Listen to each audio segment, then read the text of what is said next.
Okay, welcome everyone. Thank you for being here.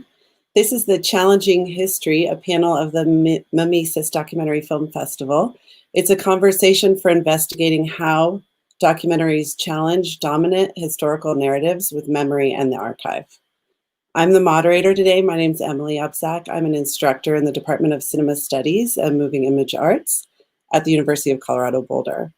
So this is just a quick reminder for everyone who is in the audience today on YouTube or Facebook. You can comment through those platforms, and we'll be able to pick up those questions or comments and choose from your questions for our esteemed panelists. So I'd like to welcome everyone today. Thank you so much for joining us. We have 8 filmmakers with us today, and their films are Home in E Major, that's by Tamar Ruchkowski, The Gifts of Time, Alfred Gazzetti, Holding Hands with Ilsa Abraham Rivette, On the Road and Other Places, E.B. Landensberg, Life on the Mississippi, Bill Brown, On the Domestication of Sheep, Jill Godmillow, The Previous Page, Priyanka Chabra, and Evidence of the Evidence, Alexander Johnston. So first, I would like to just start out discussing how each of you have approached constructing a historical narrative and any choices that you've made about the form and content, while also telling the audience a little bit about your work in the festival. Some people will have already seen the film, and others, maybe you could just give them a little brief overview of your work. So let's start with you, Alex. Of course, start with me. You're the first person to my work. Hi, everyone. Alex Johnston. Yeah, my film is entitled Evidence of the Evidence. It's a 20-minute found footage, sort of experimental historical documentary about the Attica prison uprising. Yeah, you asked sort of a question about constructing a historical narrative. And I guess the first thing I would say was that I would want to problematize the notion of constructing a narrative per se. And so specifically with this film, one of the things I was interested in with Attica was what new things can we say about the past, or what new encounters can we produce in an event that's been so over-narrativized and so kind of incorporated into civil rights narratives and had this particular politics ascribed to it. And so I was sort of interested going into that film, or into doing the research for the film, on how I might just kind of destabilize that a little bit. And the way that came to me ultimately was receiving a stack of DVDs from the New York State Archives that included hours and hours of surveillance footage from Attica that was shot it was about a year after the Porta-Pack was introduced to market. And they basically, 2 or 3 rank and file officers were handed Porta-Packs and told to film and basically learn the equipment during the uprising, so that then they could document the retaking of the prison. What resulted was a mess of cinematography, a visual mess and auditory mess. And in that messiness felt like very accurate to me to what Attica was and Attica is and how Attica lingers historically. So I sort of became preoccupied with it. I also became preoccupied with the degradation of the footage. It was like dubs of dubs of dubs and very distorted audio, very distorted image. And to me, that felt like actually a more revealing view into what Attica was, or what it felt like. And the last thing I'll say was that the piece is essentially constructed as a sort of POV piece from this rank and file white officer who narrates throughout. He narrates what he's doing, what he's filming. And so it was also me trying to force people into a very uncomfortable subject position of essentially a rank and file oppressor, and kind of have to inhabit that space. So I'll leave it there. Yeah, I think you did that very effectively. Thanks. Yeah. Jill, let's talk a little bit about your piece. You have to unmute yourself. All right. There I go. Am I on? So I've never made an animated film before, and the circumstances of how I made this film are unusual. About 4 years ago, I was still teaching and I started a long film called All Animals Already on Film, inspired by John Berger's, which I couldn't recommend more highly, essay called Why Look at Animals? And one of the things he says is that we have no contact with animals anymore except for a dog or a cat or a parakeet. But we have this access to this extraordinary catalog of cinema and Life magazine covers, and animals are very, very present, but we have no actual relationship to it. So the film took off on that subject, and I worked on it for about 3 years. And at a certain point, the Academy discovered animal rights, and there were books being published all over the place, and I felt daunted by that. I felt I had to keep up with it, and I eventually took the hard drives to a good friend, and I said, erase these. And just so I could go on living and get out of this animal world I had lived in for 3 years. And so he did, under protest. And then a year ago, somehow on my laptop, there was one sequence from the film, which was still crude, unfinished, but it was this animation about the domestication of sheep, which, as it turns out, we think is probably the first animal that was domesticated. And I called the animator who had done the work 5 years before, and lo and behold, she still had the original files. And with the help of a very good editor friend, we were able to reconstruct it. So it is an appalling story about history in some way. And that's what I brought to you today. And I just thought, since the subject is history, I would mention this film I made, 10 years ago called, what's it called? Help. Far from Poland, which is a film I made. I was in Poland when the Solidarity strike started, but I was the guest of a famous theater director there. And when I wanted to go up to Gdańsk and start shooting, as I knew how to do, he asked me not to. I came back, applied for, raised money, applied for visa, and then couldn't get back in the country. And I did this horrible thing. I made this film called Far from Poland, which is about the Solidarity movement, but is a collection of every kind of cinema. I have a dialogue with Fidel Castro about being a filmmaker in a socialist country. I have arguments with my boyfriend who was sick of all the Poles sleeping on our sofa. I didn't have any animation, but I had footage that I was able to get sent to me for Poland. And out of all this came a very different history of the Solidarity movement. And that was a huge break for me from documentary film as we know it. And I've never gone back there. And I've just finished a book called Useful Film, How to Make One.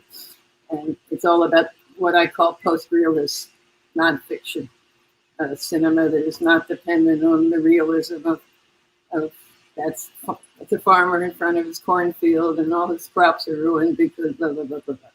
So I'm off on a new trip. But out of this somehow came On the Domestication of Sheep, which I hope you'll all watch. Yes, so glad to hear that it wasn't lost in the end. Should have been. I really discovered it wanted to exist. I couldn't escape it, and there it was, all by itself. And there you go. So you never know. But I'm very proud of it. I like it a lot. It was a trip to make it, and I feel very lucky that somehow it still was alive somewhere on some laptop somewhere. Good. Thanks, Jill. EB, over to you. Hello. I'm still kind of floored that I'm sandwiched between Jill Godmelo and Abraham Rivette right now, so I'm just going to do my best to stay focused, but it's really a great honor. My film On the Road and Other Places is a film about my father and about sort of the shape of my grief at that particular moment after his death, which was now 10 years ago. And my father was a comedian, and so the film is sort of about the intersection of public memory and private mourning made public. And so I, since his death, have been working through the archive that he left behind and the sort of different kinds of remnants he left behind. And in this film, which is the second sort of artistic intervention I've made trying to give shape to my grief at different stages, I think of the remnants he left behind as his ashes, these VHS tapes that we have of his performances and talk show appearances. And they're tapes that he himself made by sticking a tape in the VCR and hitting record when he was on television. And so they're a mess. He would record multiple performances on the same tape. He would record his favorite episode of The Honeymooners later on the same tape. And so there are all these incredible moments of slippage and ways that the tapes are falling apart that that feel very, very meaningful to me in terms of how memory degrades, how a body degrades, how time has an effect on all these things, and there's something that he physically generated as well. And then the other remnant that I'm sort of dealing with in this film are some of his notebooks, in which he would write stand-up material and then kind of in this stream of consciousness, same sentence, same page, write his musings on the passage of time or on me growing up or something that he was thinking that day, and then immediately go into like another joke about something. And so I think that the way that I've been thinking about constructing a narrative, again, like it's very much a personal narrative and sort of like inserting myself into some sort of historical narrative where I can kind of trace my own autobiography through his talk show appearances where I'm the butt of his jokes, or I'm like a source of material. And I found soon after his death, as I was sort of looking on YouTube and discovering these clips of him that I'd never seen, first of all, that there was all this material that existed, that he was a little more infinite than I realized. And also that I was sort of comforted in equal measure by watching him tell jokes about me to strangers as by a very personal, homemade, audio cassette of his voice. And so that strangeness, especially he did a lot of commercials as well, which figure in the film, but sort of that intersection of his voice on a cassette tape speaking to me as a baby and his voice on a cassette tape, selling products, like as a spokesperson. So that sort of strangeness of the public and the private is something that I'm interested in and how I constructed that narrative. And then, I think of making use of the archive as a way of making him more infinite and kind of reanimating him. So, use leaning into the moments of slippage in the tapes to kind of make him infinitely reproducible. And to kind of challenge the flatness of the archive itself, like the flatness of the page and the silence of what's left when someone's gone. I think that's all I'll say for now. Thanks, Emily. I did want to ask you a question so it doesn't get lost in the sort of group discussion. Just your choice to not include any of his character-driven work, so it was entirely footage of him being him. Yeah. What you made that choice? Yeah, I think so. There's one brief moment where there's him in character as Dietrich on the show Barney Miller, and it's just like a brief kind of like glitch that happens on the tape. So you see him kind of in costume for a second. I mean, it's like almost imperceptible. But I think at least at this moment, I think I'm going to be making different kinds of projects about him probably for the rest of my life. But I think at this moment, I was particularly interested in the way that living with a comedian my whole life, like up to when I was 24, he was sort of always on and always off. And so he, in particular, the way that he was on stage as a stand-up, I mean, in a way as a character too, he was just himself. And maybe that's just because I'm his daughter, but I think that's also just the way that he was. And likewise, he was sort of always on at home. And so that to me was the most direct way to get at that relationship, was to get at this this slight veneer of performance that felt closest to the him that I remember. Great, thank you. Thank you. Abraham. Am I on now? You are on. Since Poland has been invoked by Jill, I was born in Poland, and Poland was not a place that I wanted to go back to in any way. The narratives of the stories that I heard in my home were such that I never wanted to go back there again. I've always been interested in the power of the photographic image to resurrect the past. And it's actually a quote from somebody who wrote a PhD dissertation on Hollis Frampton, the power of the photographic image and sound to resurrect the past. And I had this photograph, actually it's still in my notebook. Can you see this? This photograph, I have to put it in the right direction here, of the two of us in 1950 standing in a meadow in Poland. This is the woman who took care of me there while my parents worked. And I was really interested in finding out more about her. All I knew was what my mother told me, that she really liked me, and that was it. And so I went on an adventure. My partner happens to be Polish, so I had a direct link to go there and actually inhabit various locations. And I decided to do something with this photograph and see if I could locate her. It was a totally, I just took a chance, and I tried in various different ways over various summers by putting in ads in papers, talking to people. I had no inkling that I would find her. And I started photographing landscapes and objects that I imagined it could have been her. I was ready to make a totally imaginative film. It's fine with me. I didn't have to interview anybody. I didn't have to talk to anybody. And then miraculously, after 2 summers, I was going to go back one more time. I pinpointed locations. Somebody contacted me, you, Abraham Rivette? Someone wrote an article in the Gazeta Wyborcza, which is the leading newspaper in Poland, about my quest and my journey and what I was doing.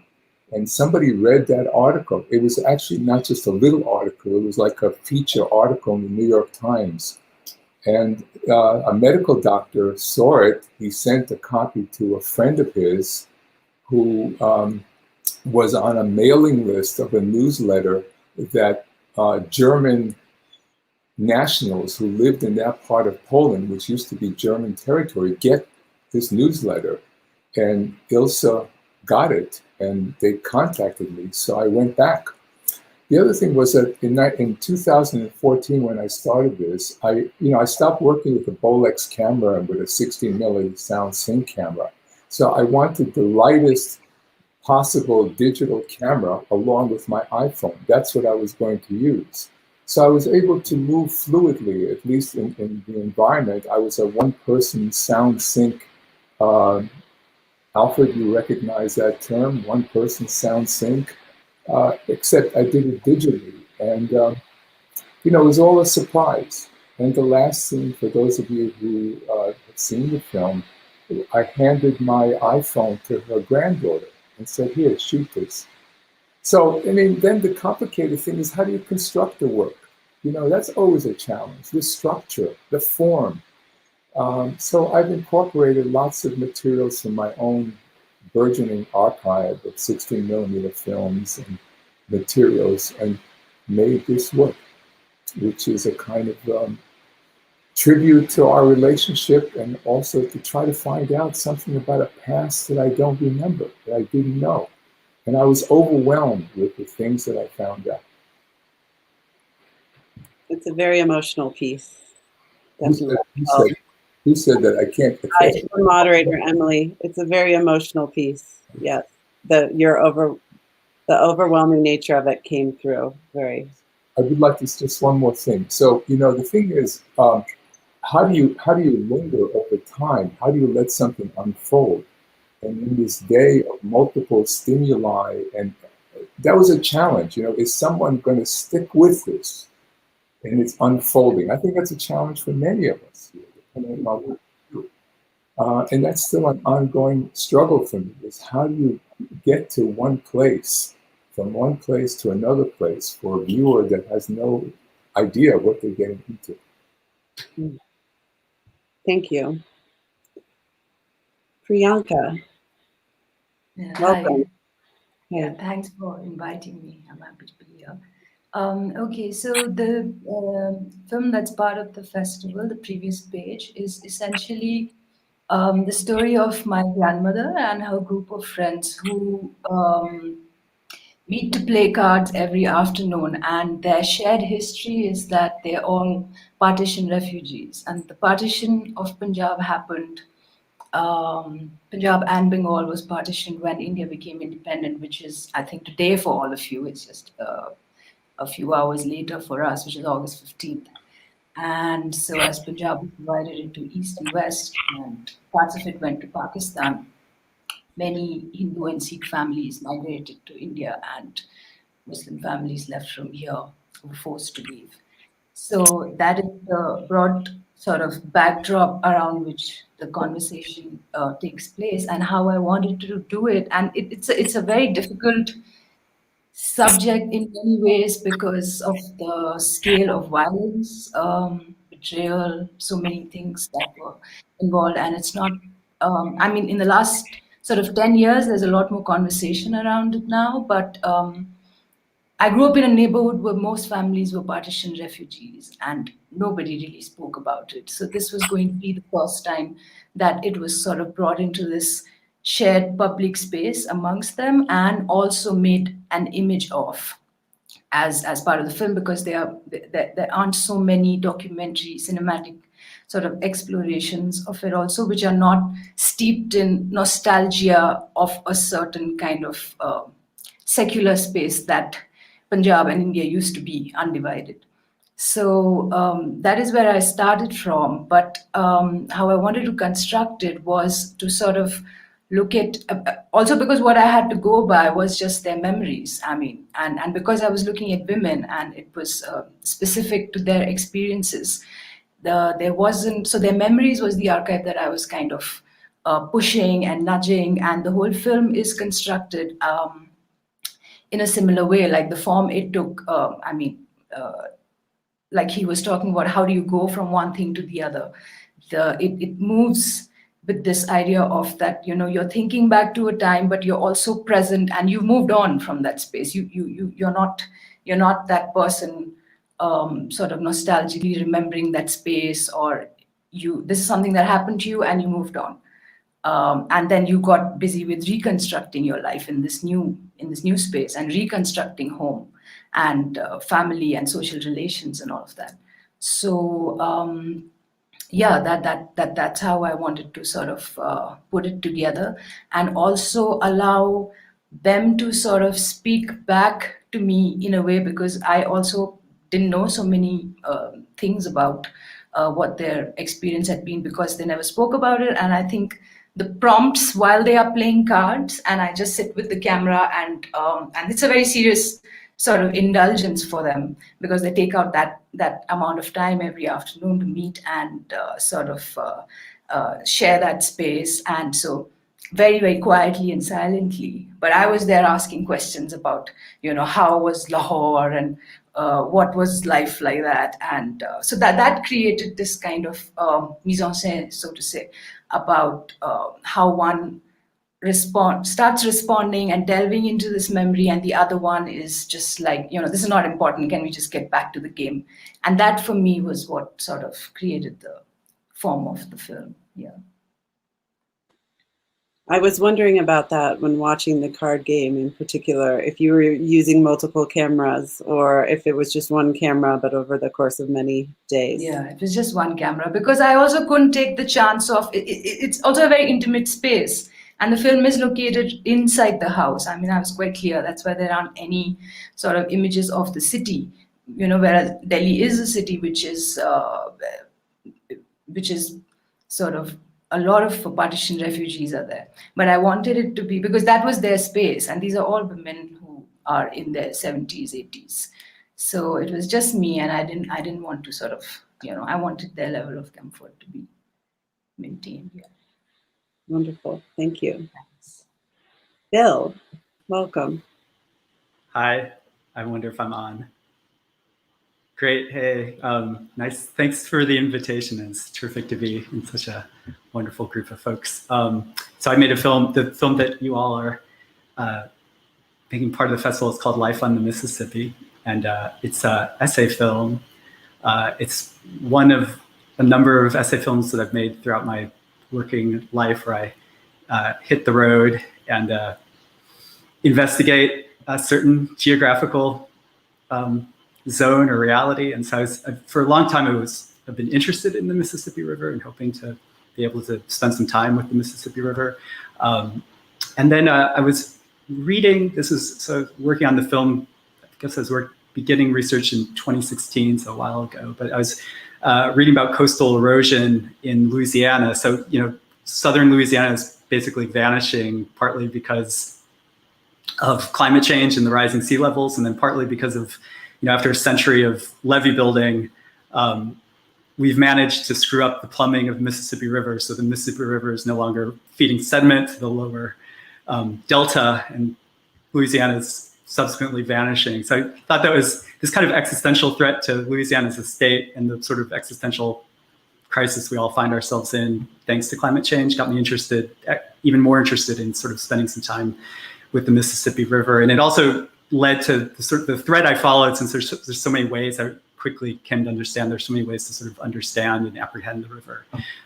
So I got interested in physical modeling, ways that scientists, hydrologists have tried to make sense out of the river by shrinking it, scaling it down, putting it into a big warehouse someplace and running experiments on it. So I sort of investigate this idea of simulation and modeling. And then I took that, extended that or extrapolated that to different ways that I could make sense out of modeling and simulation, whether it's sort of like dramatic recreations as a kind of simulation, or other ways that we can kind of model a particularly complicated set of facts on the ground to try to make sense of them. And then finally, then it all became very poignant to me, just because it becomes quickly clear that all of these models have their limitations. And so that became a thread I also followed, was sort of limitations in our ability to kind of figure out the world in which we live. So.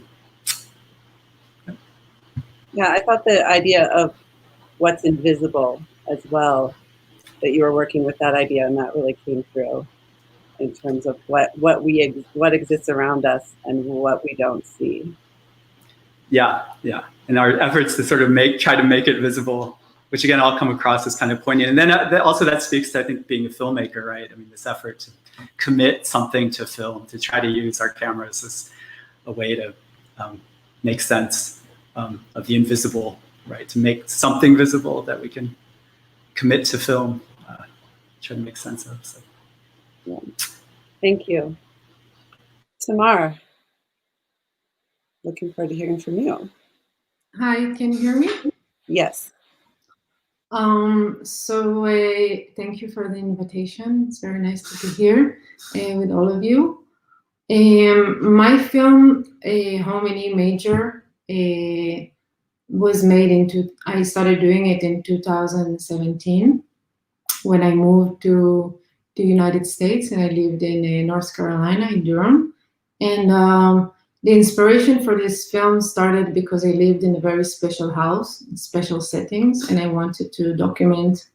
And the original idea was that I wanted to make a film about home, because the setting of the house was that I was renting a room in someone's house, a lady, Elizabeth. She was renting rooms for international students or just all kinds of people. So we were living, she was living downstairs, and I would say she was 93 years old, originally from Austria.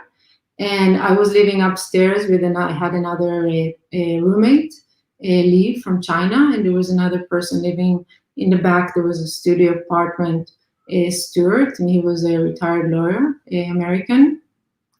And just combination of the four of us, like four strangers living together in one house.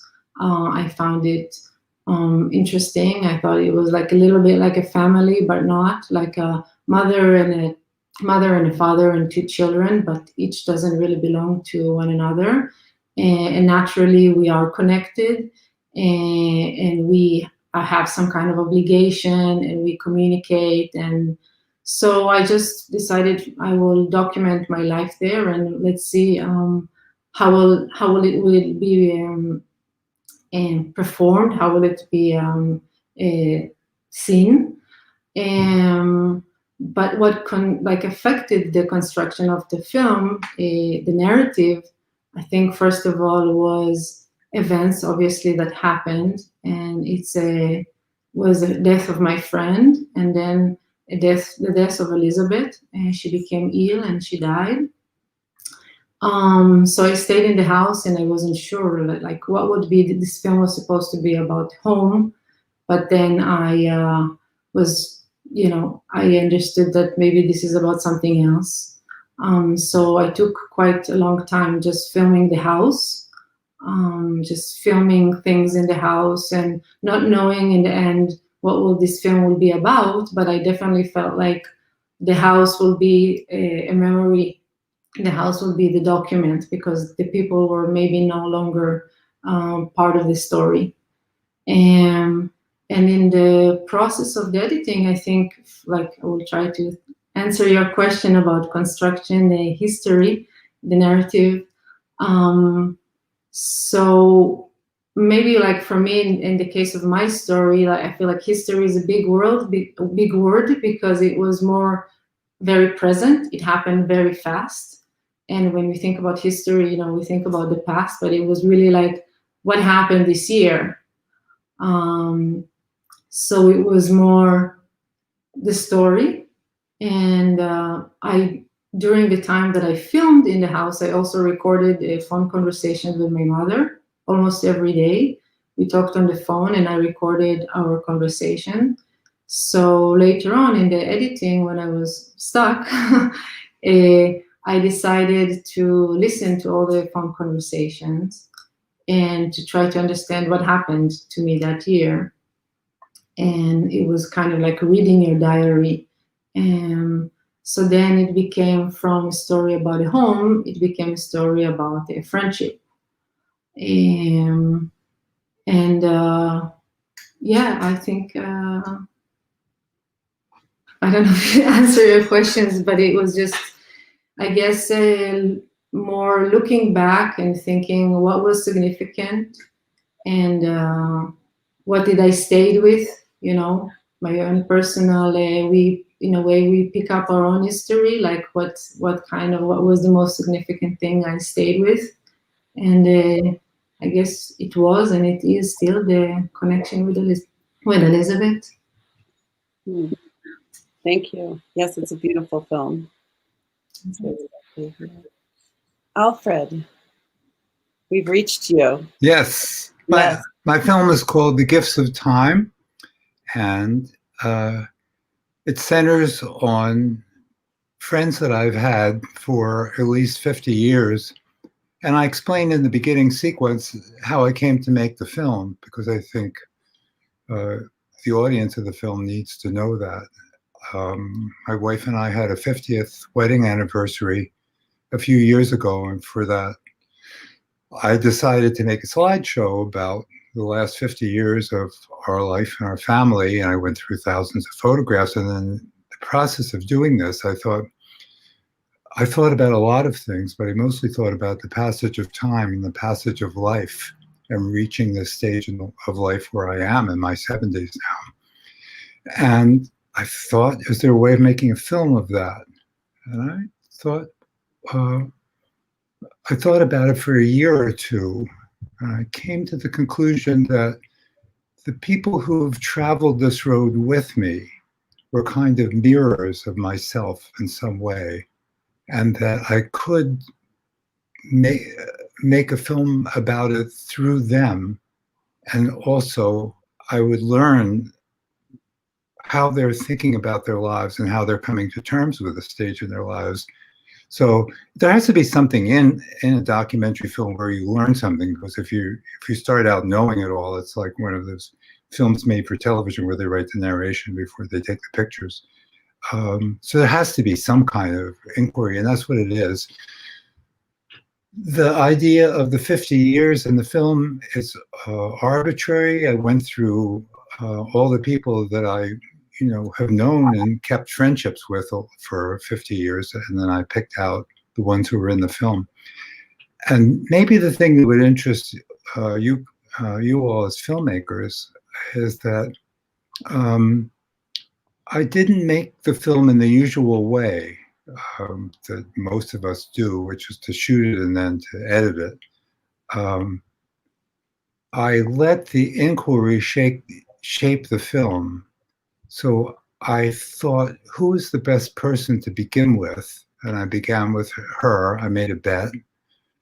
And then I transcribed everything she said, and I cataloged. I do what we all do. I made a log. And then I cut a sequence of that. And it wasn't the final version of the sequence, but had, as it turned out, something to do with the final sequence. And I used that to inform what I did in the second, and filming and cutting the second and third people. So that, because I was thinking that the essence of the filmic problem with this filmic idea is how to get all of these people to cohabit the same film. Yes, the center of the interest of the film is how does one think about life when the end of it is a lot closer than the beginning of it now.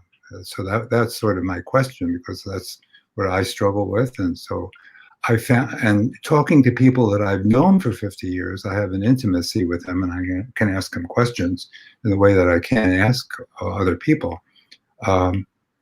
So the film was built by modulating the questions and modulating the answers as the filming went along.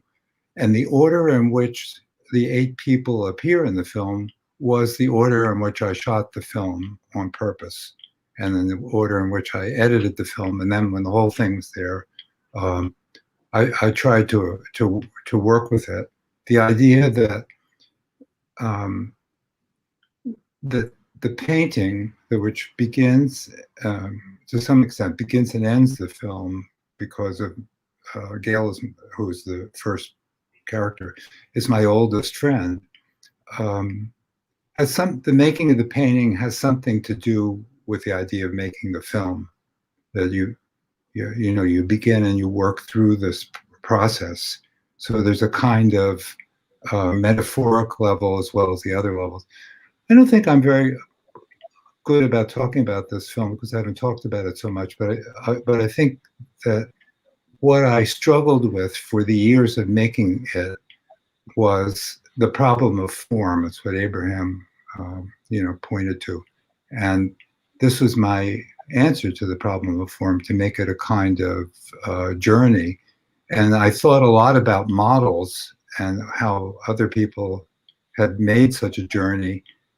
And and a big decision is whether you intercut the other people or not. Intercut the other people in the film, and then, as you see, I didn't. So it's a path that goes from one to the end. But maybe that's enough said about the film. Thank you. Very nice. Okay, well, with 8 people, we're already at 4:40. I do have one question or 2 questions, and am also welcoming anyone from the audience to submit comments or questions that we can ask. The panel will probably run the full hour here, it looks like. So let's start with Jill, Bill, and Alex. All 3 of you use voiceover. Alex, in your case, the voiceover is Officer Smith. And it seems that you all take a position on the content that you're presenting. Again, Alex, you in particular, maybe it seems not so much since you have this sort of verite approach, but then at the end, the inclusion of Richard Pryor's voiceover. So maybe we can hear from the 3 of you about those 2 decisions. Should I start? Okay. Sure, yes. Yeah, I have a point of view about Attica.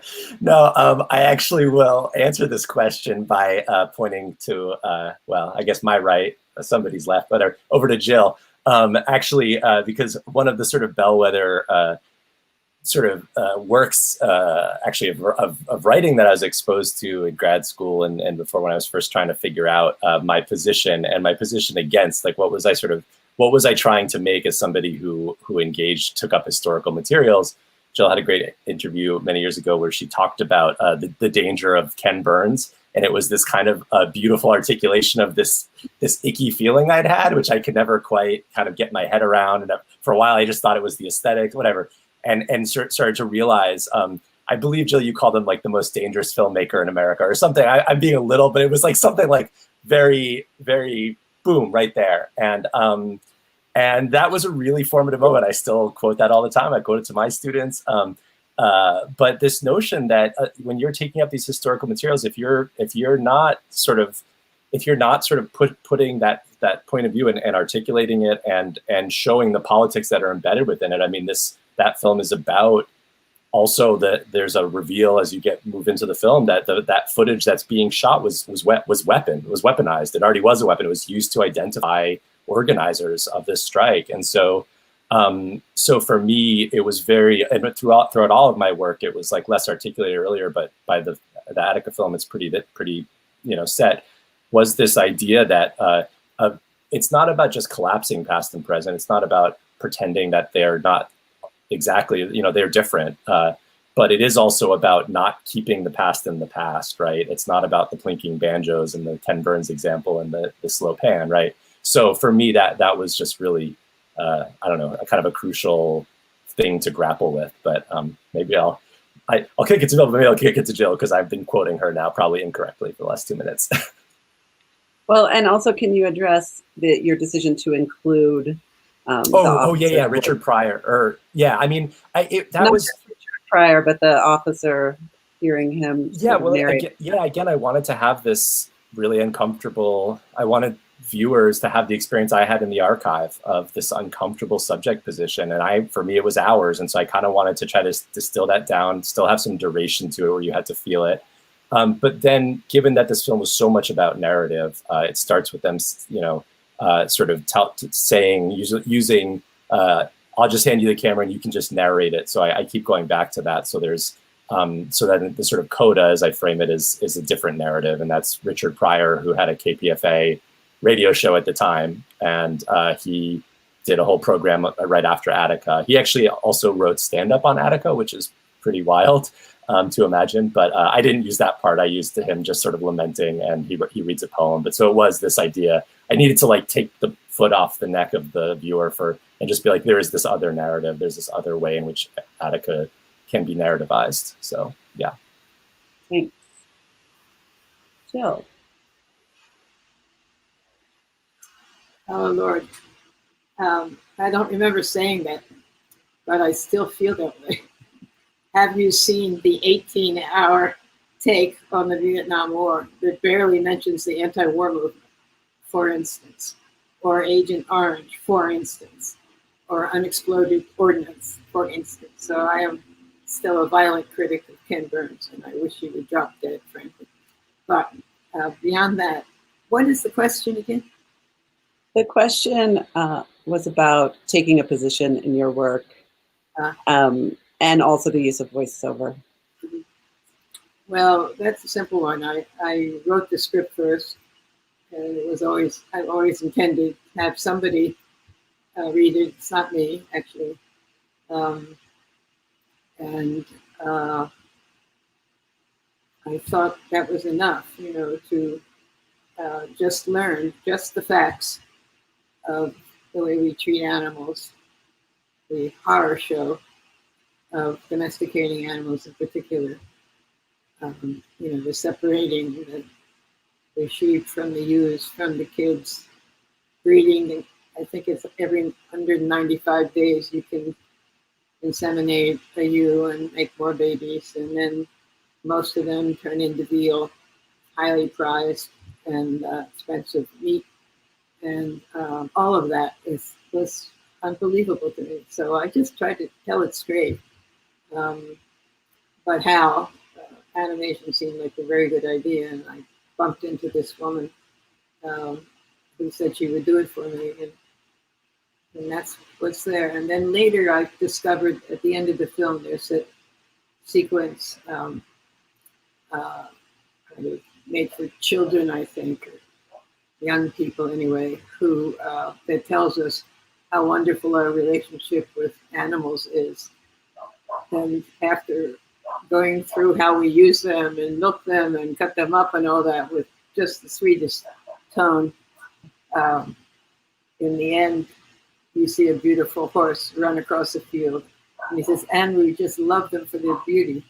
And I couldn't help myself, even though I was a little worried about copyright issues, but I checked it all out. And that company was, I think, the major maker of that kind of cinema for high school kids, probably, was defunct, and nobody claimed the rights to all those films and all that. So I went ahead and put it in there because the ironies were too delicious to pass on. So that was the only thing that came in the editing room that hadn't been planned and scripted and storyboarded like that. So I feel very lucky that that film didn't disappear and that I could make it again. Although it's very hard to get distribution on. Actually, Video Data Bank is going to distribute it. Hooray. But, festivals aren't interested in it for the most part. What's this 8-minute animation film that's not for kids? You end up in these categories where you're up against the sweet, charming, animated films for children. And what's this nasty piece of work with sheep film doing with that? so it's distribution is impossible these days anyway, but this was I've never had that kind of problem before. It just doesn't fit in anywhere. Maybe everybody on this panel would say the same thing.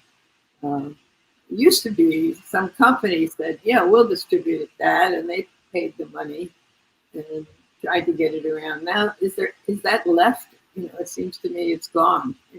You have to make your own website, try and get it in any of 2 million festivals, which costs $40 a piece to enter.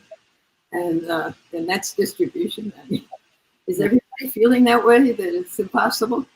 Yeah. Are all your films in distribution, as we used to say? No. Anyone want to answer that? Abraham, is your film in distribution? Well, it depends. I mean, I think you have to take initiative, unfortunately, So I say you have to take initiative, Jill. That's the way times are. So you need to you have to have a password-only Vimeo link. You have to find places that are interested in showing your work. That's just the way it is. When you began, how many festivals were there? Hardly any, right? Now there's too many. Got to be 2,000-3,000 right? festivals. Right? So I think you just have to roll with it and right? But here we are, we're being acknowledged here, so that's a big thing. I really am. But has anybody else got a company helping distribute your films or not? No. Anyone? No. I think to Jill's point, distribution, now that everything falls on the artist, so you have to do the business development, do the marketing, do the PR, make the relationships with the festivals, find sales agents, figure out educational distribution, reach out to schools. I mean, there's so much work to be done beyond the creative practice. How do you get your next film made? No, in fact, in the book, where I'm recommending probably the kind of filmmaking that we're all talking about, I confess at one point to say that there is no way to distribute them. Would one of you people who read this book get in touch with me and set up a site, online site, where every month people like us could submit these films and they would just be there and show, because we have no place to go. Showing it once in Jakarta in some festival that's pumping itself as the greatest film festival in India, or that's not in India, in Malaysia, whatever. It's not what I call distribution. So that's what we really need for starters, is a site that you would go to and say, let me see Alex's film. I heard of him. Or let me see Abraham's film. You know, we are bereft of opportunity, short of these 3 million festivals, which it shows once, maybe online. And Yeah. and that's the end of that. So anyway, my beef. But Yes. So enough. let's hear from Bill, and then we have a question from Sarah, and also from Eric Coombs is making a comment. I really appreciate how many of these films deal with intimacy, but also incompleteness or partial perspective and loss. I feel as if they demand alternative understandings of what we think we know. Yeah, Am I allowed to hear? Sure, sorry. Bill. Do what you do. Bill? Hey, no, is this gonna quickly? I know there's a lot of us on the panel, but just Eric Combs's comment actually kind of segues into that initial question you were asking about, which is just sort of like how language was functioning, I guess, in these three films, or at least the voiceover is functioning. And it does say, I mean, I've been making these essay films for a really long time, so I've always been interested in the way language is kind of reflecting on and kind of wrestling with the image. I think it's got something to do with sort of like acknowledging maybe the insufficiencies of the image, or maybe it's that these voiceovers acknowledge that, you know, the image has its own kind of rhetorical framing, right? And that's something very different than the way language works and the kind of the rhetorics of written and spoken language. And at least for me, I mean, that's always seemed like those inadequacies or those insufficiencies of the image always seem like something I'm trying to address with language. I guess that's where I come in on all this. Good, thank you. So Priyanka, Sarah Biagini is asking, can you talk about the animation techniques in this film? She always loves the way you incorporate playful animated elements into your work, especially here. Thanks. Yeah, I mean, it's I use a lot of stop motion animation anyway in most of my work, and for this one, what was important for me, because I was also looking at objects and materials which sort of held the memory of the space that these women left behind, or the space that they occupied. So, for example, in my subsequent conversations with, you know, people who've been through the partition as well, you would find, you know, like random objects of domestic use, like a pair of scissors that they sort of picked up and they still have, or a Singer sewing machine, which is in the film, and which shows up actually in many households, or a tin box in which they now keep their photographs. So those objects actually spoke much more also of what they are holding on to, or what is the loss or the recreation part of it in terms of home, and because it was essentially homes that were, you know, also lost, and a home that was divided.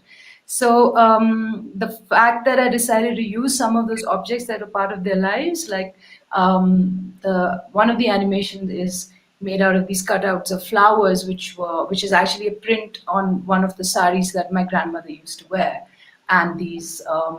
Then there is something. Then there is a sort of education certificate of my grandfather from the place in Pakistan where he studied, which he carried, which was the identity document that they had much before you had more, you know, other sort of identity documents, which you could use to claim to be the citizen of this country.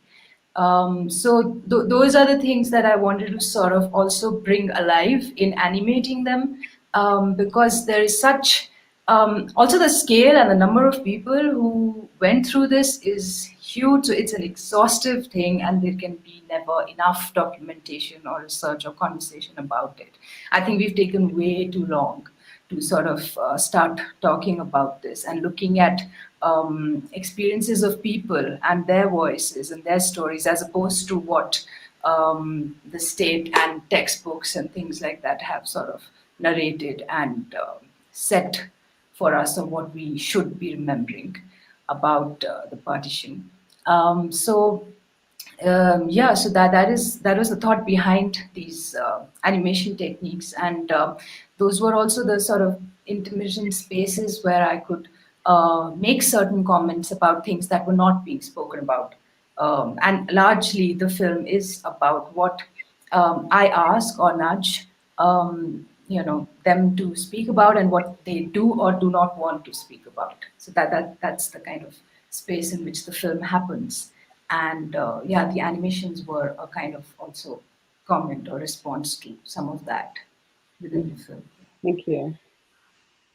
So E.B., Abraham, Tamar, and Alfred, you've all made personal documentaries, and maybe you could talk to us a little bit about the decision to insert yourself into the film or not insert yourself into the film. For example, E.B., we don't see you until the end.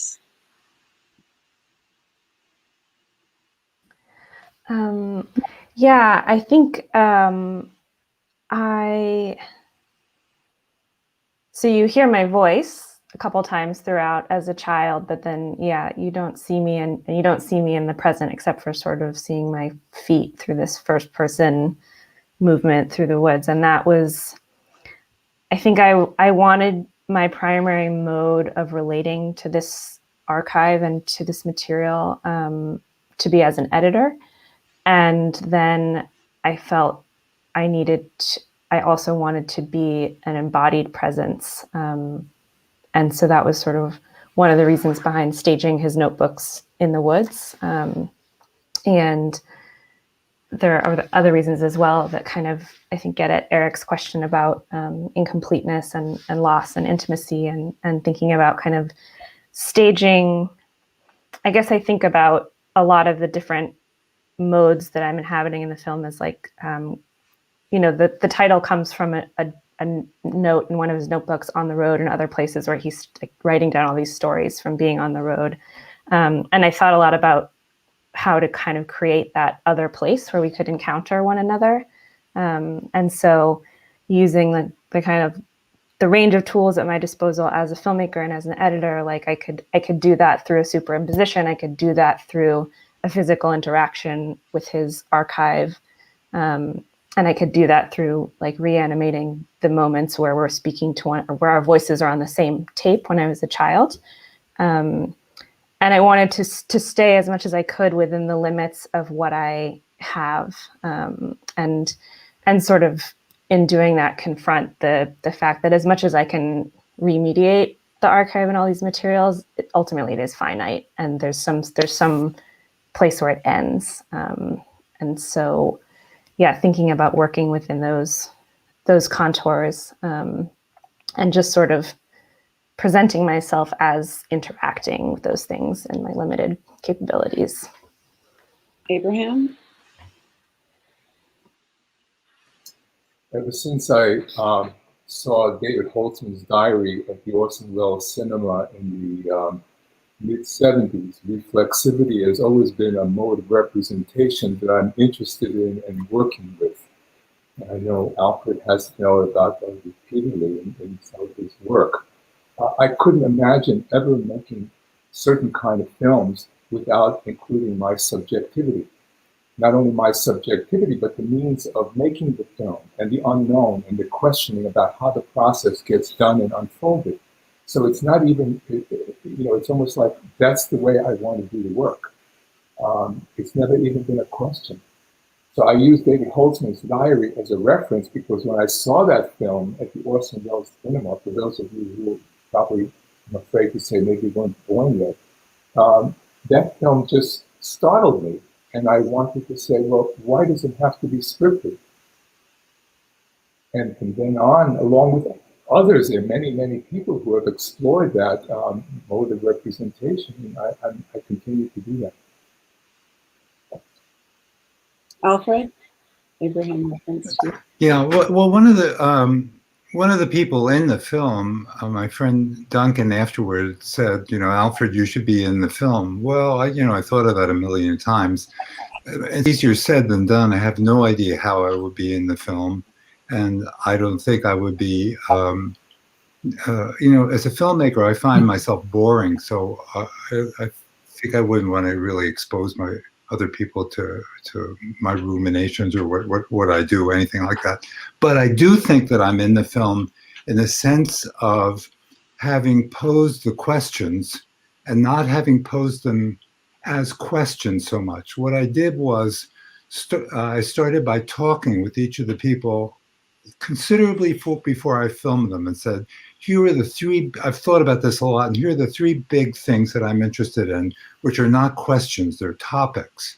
One is, you know, how did you get to be the way you are? You know, how were you formed by your family? And then what led you to do what you've done in your lives? And then that really leads to the central question of the film, which is, how do you think about the stage where we are, you know, on the verge of the end of life? And, you know, what sense do you make of it? So I'm in the film in that way. And what I said to them all is that I don't want you to reply to those things as questions. What I want you to do is to think about that in your own terms. And because I knew the people so well, I knew that they would do it, and they knew that they would know what I'm talking about. And so by translating those topics into their own terms, they form the film. So they're speaking to those concerns. They're really existential concerns, but they're speaking to them in their own voices. So in a way, it is a film that's a meditation made by trying to create mirrors and to make a little more sense of the finally of the thing that I said before. That's the reason for the central role of the painting and the way that the painting is as a metaphor. And that actually comes from my thinking about the film before I started and trying to think of examples. And one of the examples that animated me and my thought was Pasolini's Decameron, where Pasolini casts himself as Giotto. I don't know if you remember this. And then the different stories of the Decameron have nothing to do with one another at all. This is true of the Decameron itself. The Decameron suddenly is a hot topic now, you know, really. One of my friends who's not in the film who teaches at the University of Texas, made this splendid translation of it about 5 years ago. And it got into a front page of all the newspapers. But that idea of Pasolini's, where he is making a mural, it's actually for a monastery, and you come back to him from time to time, and he is at work on the mural, and at the end, the mural is in some stage of being finished. I thought that was a very important idea, because there's a way in which a film like this does move forward, and there's a way in which it can't move forward because it's not an experiment in time.